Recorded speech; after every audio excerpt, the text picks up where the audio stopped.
imagine what it would be like if you were to take an awesome racing game and combine it with an awesome platformer. You would have a pretty awesome game.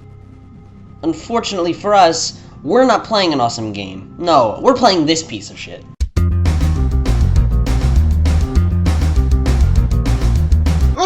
Crash Tag Team Racing was the first of 3 Crash games to be developed by Radical Entertainment, and boy does it show! Crash Twinsanity was a step in the right direction. After the mediocre games of the early PS2, Twinsanity showed that Crash wasn't dead. This game, though, feels like the biggest step backwards. From what I can gather, this game's story takes place after Crash Twinsanity's. We see a man named Ebenezer Von Clutch, owner of an amusement park called Von Clutch's Motor World. He is joined by one of his friends, Pasadena Opossum, and the park's mascot, Willy Wampacheeks. Von Clutch is part cyborg and has an energy source called the Black Power Gem. Von Clutch's Black Power Gem has been stolen, and he is running out of time. If his Power Gem isn't found soon, he will die. Von Clutch holds a competition. Whoever can find his Black Power Gem will win the deed to the park. Oh, and there's something about racing in there too. Tag Team Racing is part platformer and part kart racer. Now, in theory, this idea sounds pretty interesting, but really, you can make anything interesting, as long as it's executed properly. The real question is, was this executed properly? No, God! This game starts out with a lengthy tutorial, but it can be skipped. Although I do need to ask, why is the camera?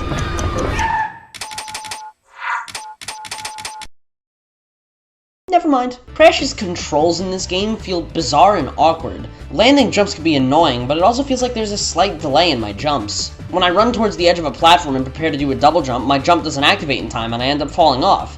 This has happened too many times to count. Not to mention, you'll be spending a lot of time on foot in this game. Your goal in this game is to collect crystals. You can earn crystals by buying them from park workers. How do you pay for them? By collecting Wumpa tokens. Wumpa tokens are found all over the ground. However, you can also collect crystals and Wumpa tokens by competing in races. More on those later. After you collect a set number of crystals, you open a jump pad, which can be used to access the gem. By collecting gems, you can unlock new parks to go to. There are 5 parks in total. There's Mystery Island, Happily Ever Faster, Tyrannosaurus Rex, Toontown, and Astroland. While collecting Wumpa tokens on the ground definitely works, and you can get plenty of crystals by buying them, the ideal way to get them is by competing in races, which are also the only fun thing to do in this game. In the races, you have 8 characters to choose from. You have Crash, Cortex, Pasadena, Von Clutch, Coco, Nina, Engine, and Crunch. Each of the characters differ in that they each have different weapons when clashed. Yes, this game has a unique mechanic called clashing. By pressing the triangle button when near an opponent, your carts will combine. One player will take the driver's seat and the other will man the vehicle's weapon. You can switch whenever you want between driver and gunner, and when playing as gunner, you can switch between your own weapon and your teammate's weapon. It's a very unique mechanic that adds a form of variety. Who you clash with is important. Who you play as is important. However, the weapons of this game don't feel particularly balanced. Some weapons are marginally better than others. Some, like Nina's shotgun or Engine's missile launcher, are overpowered as fuck.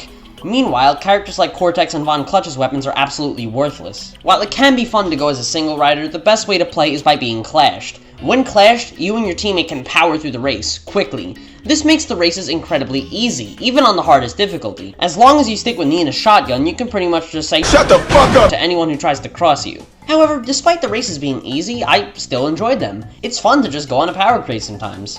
However, I'm not sure that's what the developers intended. If that was the case, then they wouldn't make weapons fucking useless like Cortex's. When you complete races, you are awarded 2 crystals and a certain number of tokens, which depends on how many people you killed in the race. However, playing the races alone isn't enough to get by. You also need to play a number of challenges within the races too, which are incredibly boring. There's the Crashinator challenge, in which your goal is to crash into as many obstacles as possible. There's the Run and Gun challenges, in which you have to shoot flying targets. Rolling Thunder involves you racing as the character of your choice with unlimited ammo, trying to gun down as many cars as possible. The challenges, especially the Rolling Thunder ones, are all incredibly easy and don't require an ounce of skill. The only challenge that's remotely difficult are the Fast Lap challenges, in which you have to race as fast as you can against the clock. Then we have the Battle Arenas, which involve you gunning down other Clash carts. Yeah, because there wasn't enough of that already. And there are also Stunt Arenas. Okay, maybe I'm doing something wrong here, but I find the stunt arenas to be incredibly boring. In stunt arenas, you can perform tricks for points. You can perform tricks by rotating the left and right analog sticks. I swear I'm doing something wrong because I can't do a single trick that isn't rolling around in some odd pattern. See, with stunts in a lot of games, every single button does a different move. But here, all you do is roll.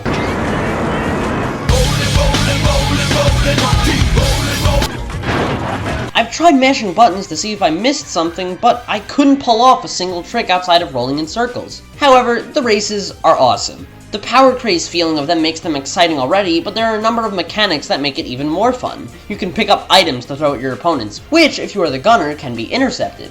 There's also a boost meter. You can fill your boost meter by eliminating other players and drifting. When the meter is full, you are awarded with a powerful boost once you hit the circle button. Of course, with how fun the races are, you'd expect me to call this a good game. But the races are overwhelmed by the terrible platforming levels. In order to unlock characters and cars to race in, you need to complete missions in the overworlds. These usually involve finding a collectible hidden somewhere on the map, or retrieving a certain number of coins or crystals. There are 3 tiers of cars you can unlock for each character. After you gain all the cars, you can upgrade their weapons. Honestly, don't bother with the weapon upgrades. The only weapons worth upgrading are Nina's and engines, and their vanilla weapons are good enough to get by anyway. This game doesn't offer any real sort of engaging replay value. True, this game does have many missions to do after you're done with the initial story, but it doesn't serve as replay value. Keep in mind, replay is half of the term, the other half is value. That's why gems count as replay value and relics don't. To be fair, not all games need something to do after the story mode. Replay value is important in games like CTR, because CTR's story mode is particularly short. However, it had much more to keep players entertained after they were done with the story. But it may be a different case with a game like Crash of the Titans, because the story mode is considerably long. This is not the case with Tag Team Racing. The story mode of this game is very short, and you can probably complete it in 3 hours or less. The only remotely fun thing to do outside of the single player is its multiplayer. The multiplayer of this game is awesome. It's fun to both compete against your friend, but also team up with them and go through the entire race clashed. While this game does have some good gameplay, specifically in the multiplayer modes, it lacks in presentation. And I mean really lacks. In fact, in this aspect, it could rival Wrath of Cortex. Yeah, I know, that's a strong insult, but really, just look at this game. The graphics are atrocious. Look at Crash's model. He doesn't even have individual fingers. This game also uses some really shitty looking particle effects. And there's also the Ninja Penguins. Oh, Jesus Christ, the goddamn Ninja Penguins. I've heard that this game was rushed, but honestly, it looks like it was more unfinished. Also, I want you to keep something in mind. This game came out in 2005? 2005? Are you kidding me? Okay, to put it in perspective, Half-Life 2, 2004. Ratchet & Clank 3, 2004. Crash Tag Team Racing, 2005. Now, if that isn't fucking top quality, then I don't know what is. No, that's top quality. Thank you, Patrick. Another flaw with this game are its characters. I don't want to delve too far into the characters, as I plan on doing that more in my Titans review. The characters of this game are not very likable. This would be the start of the big redesign that got all the 12-year-old boys' panties in a twist. Lex Lang is pretty good in this game, but everyone else is just annoying. Crash now speaks in some sort of blabbering, and good fucking god is he annoying! What the hell was Radical thinking? He's not endearing, he's not cute, he's not funny, he's obnoxious and idiotic. The characters' personalities have also been altered so that Radical can make some shitty jokes. Engine is voiced by Nolan North and turned awfully gray. They didn't change his design like in Titans, so he doesn't look as different as much as he does just bland. Crunch has also been turned into a bad Mr. T parody. See, this could be funny, but instead they just make him say, "Crash my brother out!" 20 times in a row and expect all the kids to laugh. Titans would end up fixing most of the problems that this game's characters had, but we're not reviewing Titans right now, we're reviewing Crash Tag Team Racing, and these characters are incredibly annoying. The new characters aren't very memorable either. People constantly bash on Rillaroo because he was a one-trick pony. But you know what? At least he wasn't fucking annoying as shit like Pasadena or Von Clutch. I wouldn't spend so much time complaining about the characters of this game if it weren't for the fact that the slightest push of the analog stick will trigger the stupidest fucking one-liner I've ever heard in my entire goddamn life. You make engine laugh. Come back. Yes, meet your doom, fool. Reset your card so I can do that again. More. Oh, such a tragedy. Shut up! Shut up! Shut up! Shut up! The soundtrack of this game is okay, I guess. It's got some incredibly badass songs, but also some incredibly shitty ones. The soundtrack has been co-composed by Spiralmouth and Mark Barrel. Spiralmouth is the group that did Crash to Insanity's music, and I've already explained why Spiralmouth annoys me. The other composer is Mark Barrel, who would later compose the entire soundtrack for Crash of the Titans and Crash Mind Over Mutant. And I really like this guy's work on Mind Over Mutants. Pretty much everything he does in this game sounds nice. It's Spiralmouth that's annoying. Some songs are incredibly annoying, like Dead Heat. At the same time, this game has one of the best songs I've ever heard in a Crash game, which I'm going to play over the ending because it's just so fucking awesome! Crash Tag Team Racing has some fantastic racing. The single-player races are fun by themselves, but what's incredibly awesome is the multiplayer. However, while the racing is a lot of fun, it is overwhelmed by the boring platform segments, irritating soundtrack, annoying characters, ugly graphics, and lack of engaging replay value. I'm sorry, because I do know that a lot of people like this game, but honestly, it's really weak.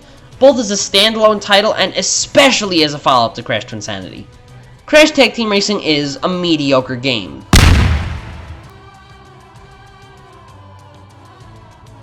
Anyways, tune in next time when I tackle the series reboot that would change the way we looked at Crash Bandicoot as I review Crash of the Titans.